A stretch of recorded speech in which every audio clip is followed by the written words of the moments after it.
This all sits in our conscious mind. So all of that stuff I just talked about, we don't consciously know why we're avoiding making a cold call. We don't consciously know why we feel sick in the stomach when we've got to ask for a pay rise. It all sits in our subconscious mind. And our subconscious mind is always working away in the background. And like I said, you're not necessarily aware of it. It contains all of the stored information of everything that you have ever experienced throughout your life. It's why we think negatively. It's why we react to certain situations the way we do. Our subconscious is why we have certain addictions. And our subconscious mind is why we self-sabotage and we hold ourselves back. Or it's also why we are so motivated, why we're so driven, or why we are so confident, or why we are naturally really happy people. All of this comes from our subconscious mind.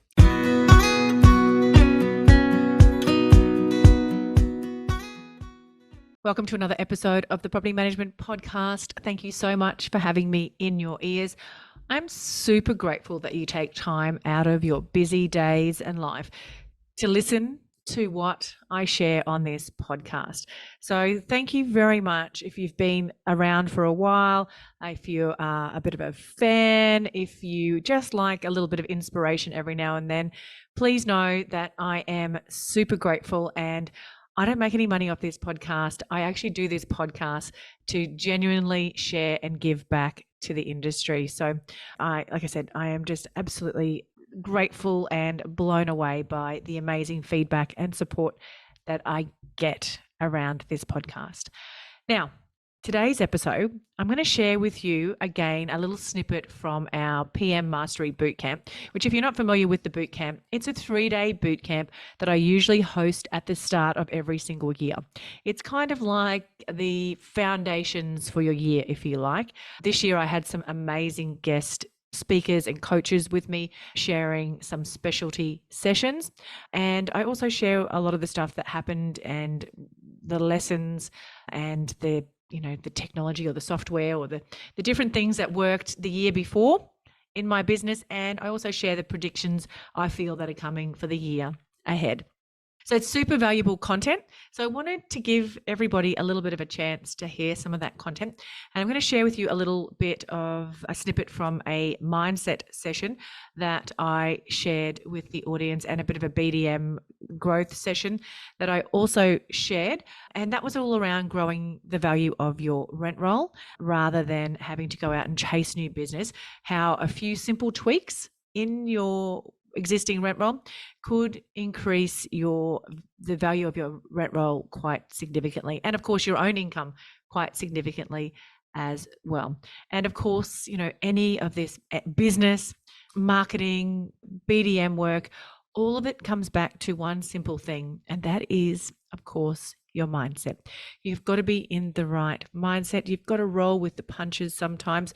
You've got to be looking for the lessons in the difficult times. So I want to share with you some of the tips and strategies that I use when it comes to being a long-term business owner in the real estate and property management industry. Take a listen. So is your business set up for growth? That is the number one question if you're a business owner listening.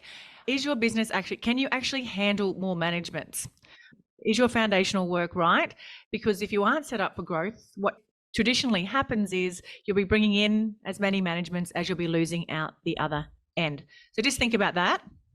Are you personally ready for growth? Are you ready to take your business to the next level? Are you ready to be bringing on a lot more managements? And what is your mindset around growth? And this is a big question, because a lot of us don't realize, and this is some of the work we're going to be diving into today, that we actually sabotage our own growth. We think we want growth, but we fear it. We don't have the right mindset around it, or we don't think we deserve it, or we're not worthy of it. So let's take a look now at some of the reasons why you might not be ready for growth. And I want to address a massive elephant in the room. Property management can really be so very negative at times. Property owners and tenants always call when there is an issue. Very rarely do they call and say, Well done. Thank you for getting me an extra $100 on my rental return. Thank you so much for fixing that maintenance, and thank you for taking care of my property. Rarely do we get positives. It's usually, why is there uncleared funds? Why is the tenant 1 day late? Why did you do this? Why didn't you do this? Business owners often only calling you out when there is a complaint, when you've done something wrong. How often do you get rewarded or celebrated the small wins that you achieve in the business? Most of the time, it's when there is a complaint coming in, and I am guilty of this inside my own business. I absolutely hate to admit that. And then you've also got your own team members' negativity that can drain yours as well. Doesn't matter how positive you come into the office sometimes, at the right mindset, the negativity of others actually does affect yours as well. So let's talk about why property management in particular becomes so negative. And this comes back to our evolution. So evolutionary, our minds, we're designed to survive. Human thoughts, feelings, and behaviors are all formed in the brain. There are no questions there. And we have all evolved, like I said, simply to survive. That is what we are on this earth for, is to find a way to survive, and not back in the caveman days, our survival was not getting eaten by a bear. Today in the modern world, our survival has evolved and changed, but we're still operating from those primitive brains of ours. So when it comes to negativity, we actually seek out and engage in behaviours that lead to positive or rewarding outcomes, and we actually are designed to avoid those negative consequences. So it's crazy to think that we are operating in such a crazy negative industry at times, but we aren't evolved to do that. We actually don't want to be negative as humans, and we want to be positive, and we want to find rewarding outcomes. In property management, though, it can feel like everything that we do is going to lead to a negative consequence, right? So you will avoid conflict. So any potential phone call coming into the business, or any potential phone call you're going to make, could lead to conflict. You never know what an owner or a tenant is calling you about. And sometimes you just don't want to deal with that. You put it off. You put off cold calling because you don't want to be faced with rejection. You'll hide your mistakes that you've made because you don't want to be called out. You don't want to get in trouble for making a mistake.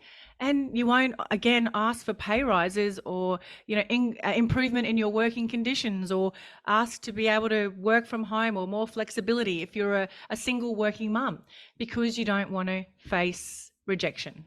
All of this, though, sits in our subconscious minds, and I'm going to explain this. It's not too woohoo, so don't worry. This all sits in our conscious mind. So all of that stuff I just talked about, we don't consciously know why we're avoiding making a cold call. We don't consciously know why we feel sick in the stomach when we've got to ask for a pay rise. It all sits in our subconscious mind. And our subconscious mind is always working away in the background. And like I said, you're not necessarily aware of it. It contains all of the stored information of everything that you have ever experienced throughout your life. It's why we think negatively. It's why we react to certain situations the way we do. Our subconscious is why we have certain addictions. And our subconscious mind is why we self-sabotage and we hold ourselves back. Or it's also why we are so motivated, why we're so driven, or why we are so confident, or why we are naturally really happy people. All of this comes from our subconscious mind. It's also why in conflict or stressful situations, we either fight, flight, or freeze. Now, how many of you, let me know in the chat which one of those you are when it comes to conflict or stress. Do you stand up and fight and, yell back at somebody with as much gusto as they're yelling at you? Or do you just run away from conflict and, walk away? Or are you a freeze person and you just don't know what to say? I know I oscillate between fight and flight depending on the situation. Probably at work, I'm a fighter. In my personal relationships, I'm probably a flight person. And you can be a mixture of both. So, and we don't actually know why we do this though. And like I said, it's all based on our lived experiences, our past, our subconscious mind. Our subconscious thoughts are formed, like I said, our lived experiences, our past memories, and even the stories that we start telling ourselves. And I am going to dive a little bit deeper into this, so stay with me if I'm not making sense for some of you. So the good news is, though, that we can change these patterns, thoughts, and behaviors. Now, I only share work that I have personally done and the steps that have actually helped me to grow personally and professionally. I'm certainly no psychiatrist, psychologist, or neuroscientist. And one thing I have learnt in life and in business is that you don't always know what is going on behind the scenes in someone's life. And the happy pictures and the snaps that you see on social media is not always the reality of what is going on. This is a photo of my family. We're heading off on a trip of a lifetime. We're heading over to New York. We're going to see snow for the first time and experience all the wonders of the Big Apple. And the smile on my face defies what was actually going on in my life at that time. My marriage was in crisis. My business was in turmoil. And I had just been diagnosed with a heart condition that had me in and out of hospital on a monthly almost basis. And 6 months after I returned from that trip, I had left my husband. I had walked away from my business and I was stuck in Sydney away from 3 of my children for 6 months during COVID lockdown. To say that I hit some rock bottom moments in that time would be a massive understatement. And I want to share with you some of the tools that I personally used to get me through those really challenging times. And if you think you're going to skate through life and not have challenging times, and that the dark days and the rock bottom moments aren't going to come for you, let me tell you, they are. And if you haven't got there yet, you're very, very, very lucky. And having ways to cope and get yourself back up out of those dark days and those challenging times. I don't like to call them dark days. Let's call them challenging times. Those challenging times is really, really important. And it can actually, once you've got a bit of a toolkit, you can actually stop those challenging times spiraling out of control, and you can nip them in the bud and turn things around a lot quicker than you could if you continue to wallow in those challenging times. So my toolkit, and of course everybody is different. I am sharing what works for me, but you guys, will do find your own toolkit. So for me, exercise has always been a go-to. It is my number one mental health tool and resource. And that doesn't have to be, running a marathon. It's taking my dogs for a walk. It's moving my body. It's doing some yoga stretches. It's just moving my body every single day. Meditation has been a huge game changer for me. So many people that I speak to tell me, Kylie, my mind is too crazy. I can't switch off. And if you're saying that to yourself, and that's a story you're telling yourself right now, you absolutely need meditation. This work that I am doing, these slides I've actually just added in today because when I was meditating this morning, this content came to me that was something that I really needed to share with people today. So meditation, when you quiet your mind, is sometimes when you have the best ideas, you find the biggest solutions to some of your biggest problems in those quiet times. Meditation will change your life. Saskia just said meditation will change life. Some ways that they get through challenging times and, lift their personal growth. That would be amazing too. Journaling and gratitude. I was a journaler through my teen years and in my 20s. As life got busy and running businesses and 4 children, it was a practice of mine that got left by the wayside. I journal every day. It's a great way to get, those negative thoughts out on paper, find solutions to problem, and adding in that gratitude as well. Even in those dark, challenging times, what are the small things that you can find and be grateful for in your life? My dogs come up a lot for me as my gratitude. Someone who loves me unconditionally, never argues with me, never gets, loves unconditionally. It's amazing. I'm always grateful for those small, 2 fluffy humans. Fluffy fur babies. Eating well and drinking lots of water, that's all, that's a given. Most people do that these days anyway, but when you aren't feeling great, you can let those habits slide, and they do tend to make you feel even worse. Um, Self-care, that looks different for so many of us as well. My self-care looks like going for a massage once a week, or sitting in a sauna, having a sauna once a week. Your self-care might be as simple as, catching up for a coffee with friends, getting your nails done once a week. Whatever that self-care looks like for you, put it into your calendar, have some time out. Reading a book is another one of my self-care things. I love to put some time aside on a weekend and just lay down and read a book uninterrupted. And probably the biggest game changer and shift for me over the past 5 years, as my business and life completely spiraled and changed, was getting help and support from other people. I grew up in a family where there wasn't a lot of communication. It was very dysfunctional. There was no emotional support, and I had to just work things out for myself. And this carried through to my adult and business life until I was in such a crisis point. I didn't know where to turn, and I was forced to seek some guidance and help. I've had therapy, I've seen psychiatrists, psychologists, I've had business coaching, I've had life coaching, I've seen healers, you name it, I've seen them. And some help is only there for a short term, and some help is there for long term. It depends on, when you need it, what you need at that particular point in your life. I've just gone back to some therapy recently as life has changed again. So there is no shame, and there is no reason why you shouldn't ask for that help and support if and when you need it. So that is my toolbox that has got me through the challenging times, has helped me to grow personally, has helped me to grow professionally.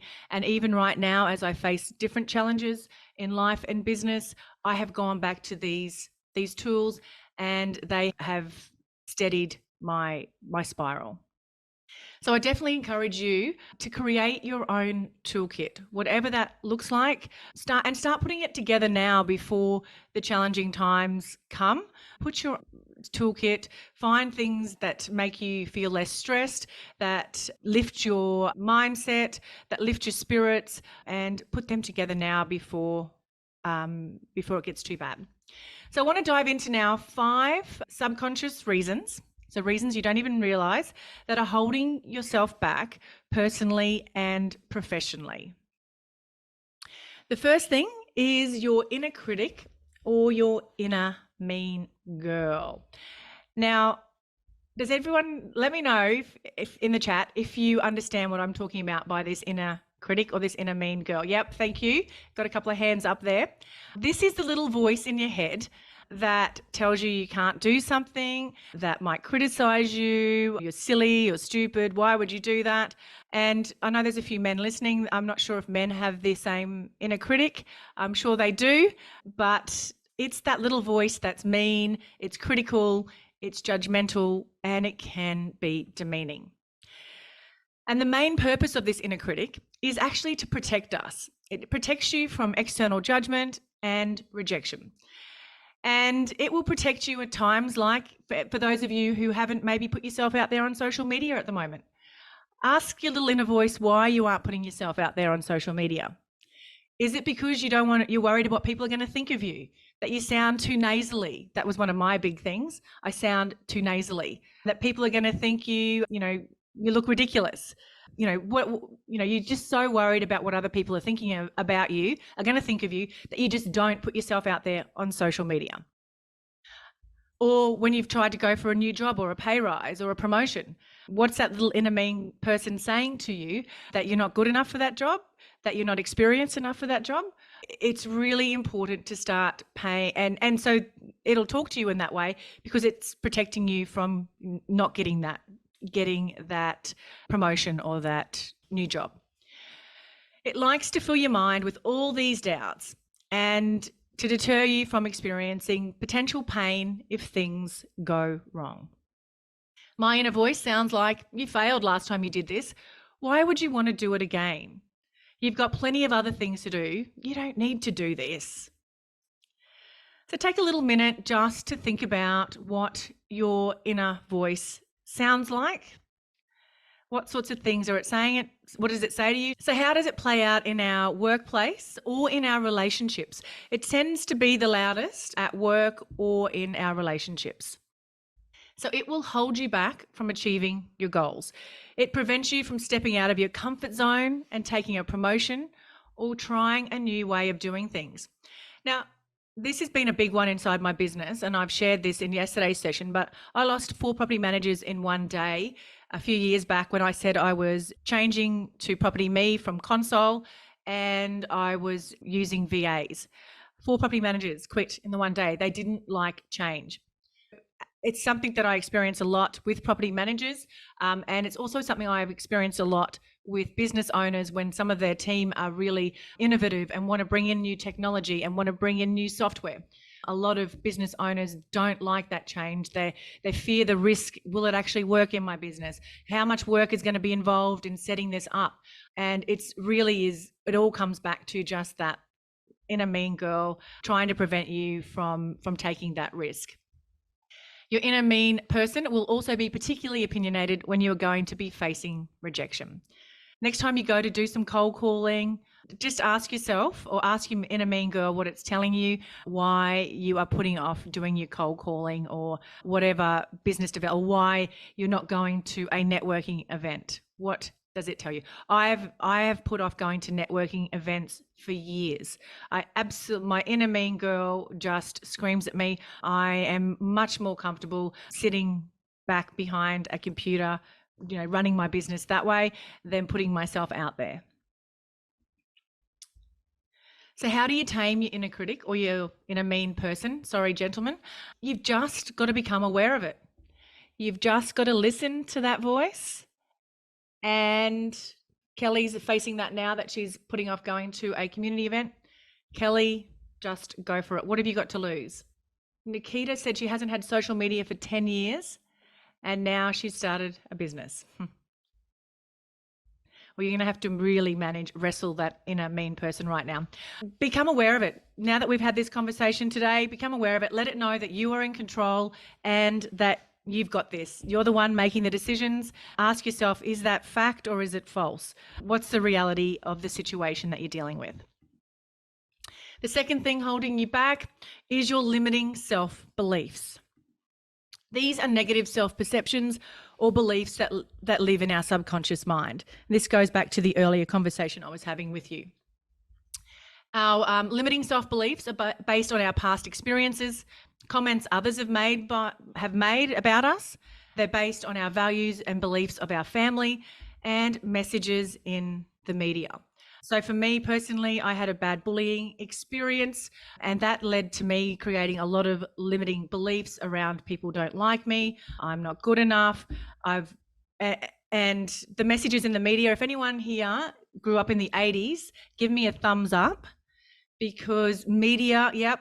So who remembers in the 80s, the era of the supermodels? And the supermodels reigned supreme. They were like the biggest celebrities in the world. They were on the covers of absolutely every magazine, on the TV shows. They were the celebrities. They were the influencers of today. And we, us mere mortals, were led to believe that unless we looked like a supermodel, unless we were getting out of bed for less than $1 million, supermodels famously claimed they wouldn't get out of bed for less than $1 million a day. The rest of us women were left feeling like, we just weren't good enough if we weren't looking like a supermodel. And it led to a lot of body dysmorphia, a lot of body image issues throughout the 80s. I know there is still that today, but it was heightened because of the media. They were everywhere in our media. We could not escape. They were on the TV ads, they were on the newspapers, they were in the magazines. We could not escape that is what the perfect woman, the ideal woman had to look like. And I am sure, disordered eating was rife throughout that era. And it still happens today as well. But the messages a lot of us in the 80s told ourselves probably still show up in our lives today. Some of those limiting self-beliefs sound like, I am not good enough, I'm not pretty enough, I'm too old, or I'm too young, I'm not smart enough, I don't have enough time, I don't have enough money. but they are simply stories that we tell ourselves. So I want you just to quickly take a minute now and write down some of the stories that you tell yourself. And this is mainly around growth and your business or your relationships. What are some of the stories that you have? Just spend, I'll give you a minute just to write down some of the stories that you tell yourself. Because I fear if you leave this session, as much as I'm going to tell you to go back and do that, many of you will get caught up in your day-to-day lives and just won't do it. If you are anything like me, you think you know your rent roll numbers. Well, I thought I did until I had a rent roll health check, and I was quite literally shocked. The money I was leaving on the table was astounding, and this is not something that I'm proud to admit. There were missed management fees, let fees, advertising, and lease renewal fees not being charged, and properties even without bonds.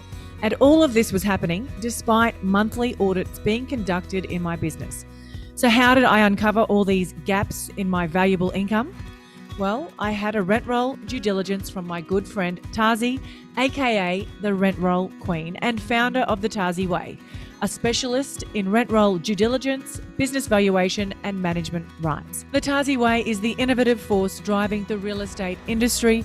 With 25 years of business and real estate acumen, they find gaps and risks in your agency to find undiscovered value. If you'd like to book your business in for a rent roll due diligence, head to the link in the show notes and mention That Property Mum for a 10% discount.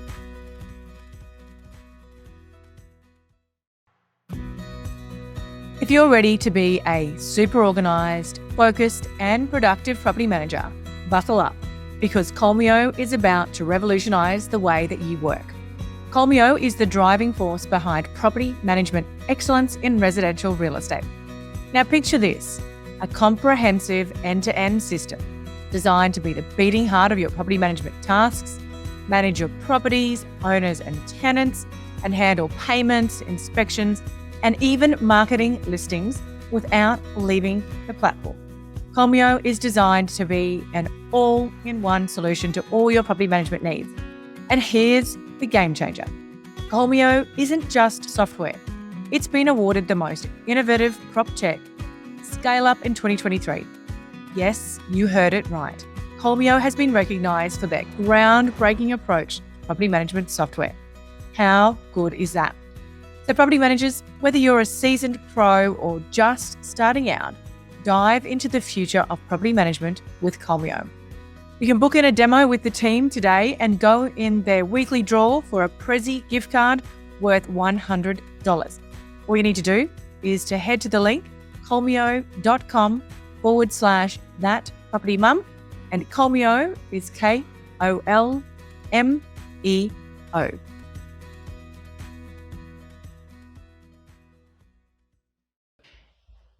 And you know what the surprising thing is? When you do some of this work and you dive into it, you realize that you're not the only one that thinks these things. Like, you're not the only one that's got that inner critic. You're not the only one that we've all got them. We're not crazy. We're not so different from everybody else. All right. So when it comes to the workplace, our limiting self-beliefs cause us to overthink things. They cause us to conform. So we might not agree with how things are being done, but we'll just go along with it anyway. We procrastinate. I'm a huge one on this. And the more I procrastinate on something, the more I realize that I've got a limiting self-belief around it. I'll either get my journal out and I will write down, why am I procrastinating on this? And it always comes back to a limiting self-belief or a story that I'm telling myself. And it's always the thing that I need to do the most. It will lead to imposter syndrome, and it will lead to anxiety and stress as well. So after today, I want you to come up with a new set of beliefs. And there is some work in the workbook on this. I want you to, those beliefs that you've written down, I want you to come up with a new set of beliefs around them. I want you to contradict those beliefs. I want you to start saying things like, I am good enough, I am attractive, I am lovable, I am smart enough, I have enough time, I'm good at conflict, I have enough money. And I want you to put them on a wall or on your screensaver or somewhere in front of you. And I want you to look at them every single day and remind yourself of them. The next thing holding us back is imposter syndrome. And if you haven't heard of imposter syndrome before, it's someone who doubts their ability and feels like they're a fraud. This is a huge one for me. I suffer from imposter syndrome. Imposter syndrome has held me back from many things in my life, including doing public speaking, which I didn't do for over 21 years because I felt like a fake and a fraud. It held me back from putting myself out there in business because my imposter syndrome made me feel like, who wants to hear from me? What have you got to share? What do you know about anything? Imposter syndrome is very real, and it is basically based on a core belief that you are inadequate, you are incompetent, you're a failure. And that's really sad, isn't it? So do you have imposter syndrome? Maybe you've never heard of this term before. If you play down your success and you can't take an accolade, it's likely that you may be suffering from imposter syndrome. You'll hold yourself back from doing your job because you think you are a fraud. You'll lack in self-confidence, and you will self-sabotage. The next thing holding us back is our emotional intelligence. And again, this is something that I have had to do a lot of work on over the years. It's an ability to understand, use, and manage our own emotions in a positive way. So without emotional intelligence, you will always have to be right. You will be oblivious to others' feelings. You will behave insensitively, and you will blame others for your problems. Emotional intelligence is one of the key skill sets I believe all property managers and business owners need to master. We are going to be dealing with a lot of property owners, a lot of tenants, probably even our own team members, even ourselves if we shine the mirror back on ourselves, and I know I had to, and it was very uncomfortable. Emotional intelligence is one of the most critical skill sets that we need to master. If you are emotionally unintelligent, you'll also have poor coping skills. You'll have emotional outbursts. You'll yell, you'll react. You won't think things through when you feel under the pump, under pressure. You'll struggle with relationships. And a lot of people will talk about themselves often as well. But there is hope for everyone. So don't worry if you're feeling like you're not that emotionally intelligent, like I wasn't. You can become more self-aware. You can learn to self-regulate. And something we all can do is have more empathy for others and more kindness for others. And we can all definitely work on our social skills. And finally, number 5, the reason we are subconsciously holding ourselves back from achieving success in business, in our lives, personal and professional lives, is our mindset. And I want you just to have a think about this for a second, because mindset's it's not something that you can set it and forget it. You're constantly going to be challenged with mindset. And this is something Hermione is going to be diving into. I'm just setting the scene for Hermione here. How would your mindset be if a former employee just stole your largest client and took 30 property managements? This is something that has happened to me today, or this week. So the 2 ways you can do it is through bringing in new managements, as Sarah just talked about. You can get a BDM. A lot of business owners are the best BDMs in their businesses. So you can bring in new managements and grow that way. Another way that often a lot of us don't think about is you can increase the value of your existing rent roll. And sometimes this can actually be more profitable than actually bringing in new management. So let's just dive into that at the moment. And this is something that I am doing inside my own business right now. So how do you increase the value of your existing rent roll? First thing you can do is increase your rents. And this is largely based on your external market conditions. What's happening in the market? What are the vacancy rates doing? What is the supply and demand like in your area? And what are the socioeconomic conditions in your area? Obviously, lower socioeconomic areas, there is a ceiling on what your tenants are potentially going to be able to afford to pay. That hampers how high you can actually increase your rents. Supply and demand, maybe there's been a lot of building and development going on in your area, and there's a large supply of brand new properties, and there's not enough tenants around. That is going to drive the rental price down, not up, until the market catches up with that. And of course, vacancy rates. The higher the vacancy rate, the lower the vacancy rate, the higher you're going to be able to put rents up. Most of us across Australia are currently in a very low vacancy rates. Rental prices are increasing, which has meant some governments have put the caps on how much we can increase the rents every 12 months. So that is it all. Increasing the rental prices is determined by it's outside of our control a lot of the time. But when the market conditions are right and you do have opportunities to increase rent, of course, that is going to increase the value of your rent roll, and make sure you are doing that and across your local market. As Sarah also mentioned, knowing your local market, being that expert in your local market is actually critical on so many different levels. You can also increase your fees. And now I know many of you probably just cringe. Give me a thumbs up if you just cringe then when I talked about increasing your fees. And believe me, it's something I have cringed and worried about for many years.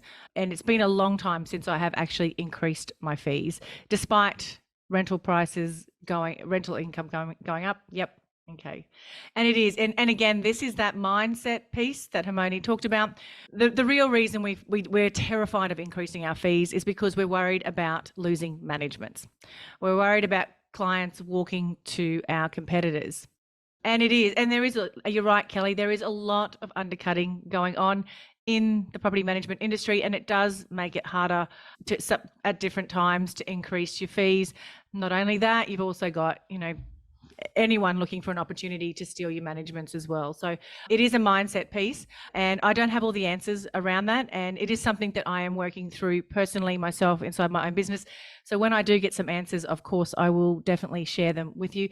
That's not to say that just because we're scared of losing some managements, and quite often they're the managements that probably take up the most time. They're probably the clients that are the hardest work. They've probably got the crappiest tenants in them because the property owners probably don't do any work on the properties.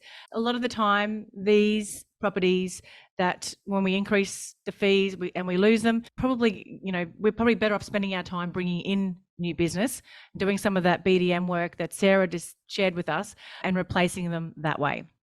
So the easiest fee to increase is your management fee percentage. I recently added another $100,000 to my business by just increasing my fees by 1%. And I couldn't increase all the fees. Obviously, you've got managements that have come in the last 6 months or 12 months. You don't want to increase their fees. They're still settling into your business. But there's clients that you've brought in over the last 5, 10 years. They might be on a really, really low management fee. Maybe you were in a scarcity period and you just wanted to bring on as many managements as you could. You've dropped your fees to bring them on. There's no shame in that. We all do what we've got to do in business. Sometimes we ask higher, sometimes we ask less. There is no judgment around what you do with your fees.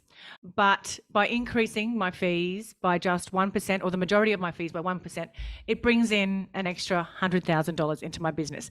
Now, if you do the math on that, on how many new managements you need to bring into your business, it's kind of an easy way, a no-brainer way to increase the value of your rent roll. What if you added then one other new fee of just $29 per property per month into your business? That brought in another $200,000 in income into my business. That's an annual increase in revenue of over $300,000 with just 2 fee tweaks.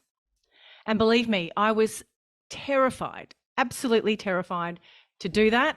And obviously, you need to do the maths. You need to weigh up. I don't know your business. And again, the fee tweaks won't work for every client. You might have a client that's got, like I've had 29, 30 properties with you. An extra fee of $29 a week is going to be a lot for them. And there is a whole strategy around doing this fee increase process. So some of the new fees that you could potentially be adding, and this is a fee that I added, which was my $29 fee. It's a technology and software fee. We're all paying a lot of money for this innovation, for this technology and software.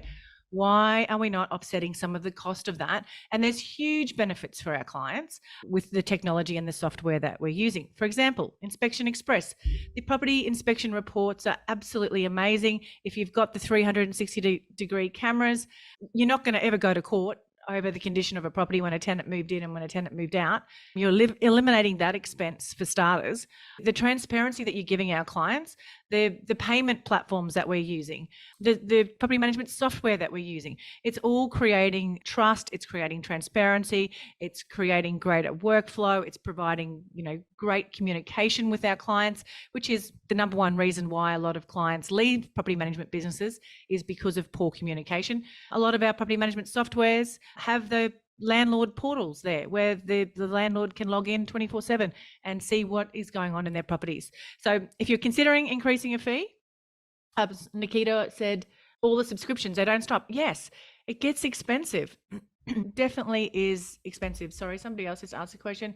How many properties is that for, please? The increase in fees? Well, I've got a portfolio of around 500, so not all of them got the fees. There is a process around which people you would increase the fees for. It's not a blanket for everybody. But yeah, the subscriptions, why are we not offsetting some of the costs for these subscriptions? A trust accounting fee, that's a whole wage in some agencies, unless you're going to a trustless software system. Paying a trust account, it's not cheap. Maintenance management fee. If you're using a program like Tappy, there's some amazing benefits for the landlords and even the tenants in that. Why are we not offsetting the cost of that? Advertising fee, that should be a given. A lot of us have been charging advertising fees. It's not cheap to advertise on realestate.com or Domain.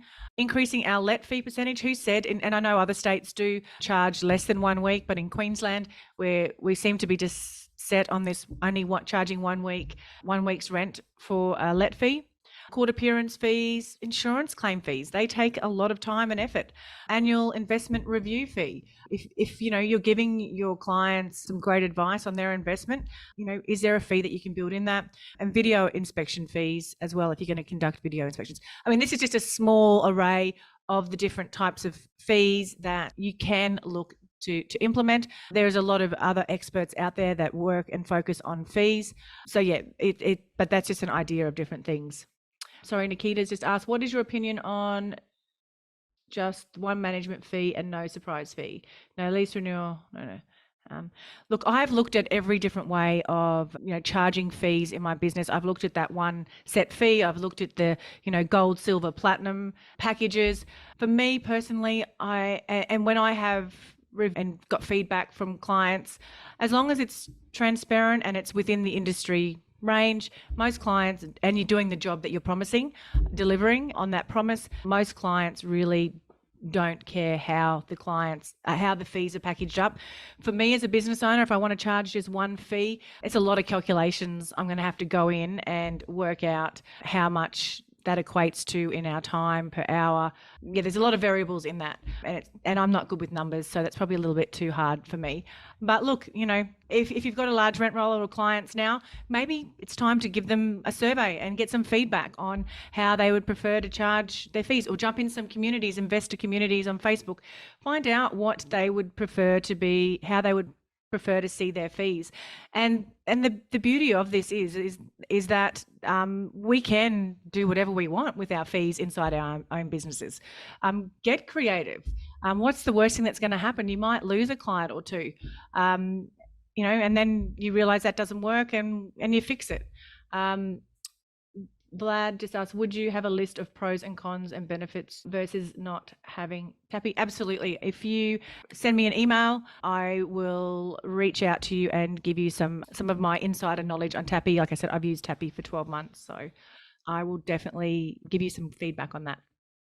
The biggest fear, like I said, that we have when we talk about this fees and we all get uncomfortable, what if I lose management? And it is a real fear, especially if you're a startup business and you're in the early stages. Losing a few managements will affect your bottom line. That's why when it does come to that conversation, you really need to think about it strategically. Don't just dive in, which I made this mistake years ago. I just dived in and I increased everyone's fees by 1 or 2%, and it just did not work for me at all. You've got to be strategic. You've got to plan out. You've got to work out which clients are going to be suitable for a fee increase and which fees would be more beneficial. And you need to communicate it effectively, giving reasons why you're implementing this fee. The software and technology fee for me is a no-brainer. explaining to your property owners that, I'm paying all of these different software, technology, giving you all of these extra benefits, saving you money, giving you greater transparency, building trust with you. So I can you don't have to ever worry about what's going on with your communication, with your maintenance. You're alerted every single time there is a maintenance request, or we're dealing with, every step of the maintenance journey. It is also a really big mindset shift as well. Again, there is real fear around losing business, and your competitors, as soon as you put the fee up and your competitors get wind of it, are they going to jump in and try and take that business from you? You do have to be prepared to lose some of your poorer quality properties and owners along the way. And ultimately, though, if you're doing a really good job, if you're delivering on your promise, if you are, as Sarah mentioned about, you're understanding what your clients' biggest problems and struggles are, and you're providing solutions to all those, and I call it crafting a property management offer your clients have to say yes to. And I do have that in the workbook. I think that is a real, and I do this inside my own business. I think it's a really crucial way to look at the service that you're delivering. We all provide property management services, right? We're all managing people's properties. We're all doing our routine inspections. We're all qualifying. We're all on the same advertising platforms. There is not a lot that we do differently. I believe crafting an offer, and in that offer, you have a solution to every single problem they are experiencing. And it means that the client can't say, I don't like property managers because they're terrible communicators. They don't communicate with me enough. Then you've got your offer sitting there and you go, here's how we solve that problem, Mr. Property Owner. Our communication, we've got a landlord's portal you can access 24/7. You have a dedicated senior property manager that, will get back to you within 24 hours. And obviously all of these things that you're creating in your offer, you of course then need to have the processes in place inside your business to deliver on them. I've also got a full training on crafting an offer inside my property management membership, PM Accelerate, where I actually step you through each part of the process and give you examples of what you can include inside a property management offer. Sarah highlighted a really, really critical point in her presentation, and that is understanding your clients' problems and struggles. And ultimately, if you don't ask for things, you don't get them. So if you're going to sit there too afraid to ask, nothing's going to change. You're not going to improve the value of your business. If your strategy is to grow your business, it doesn't necessarily have to be to bring in 100 new managements in the year.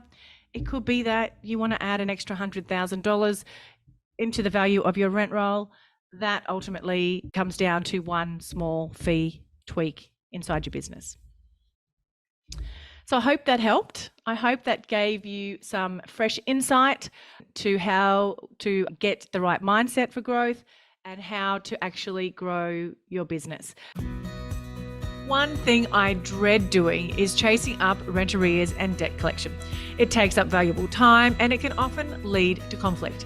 But it is a necessary evil when you are running a property management business.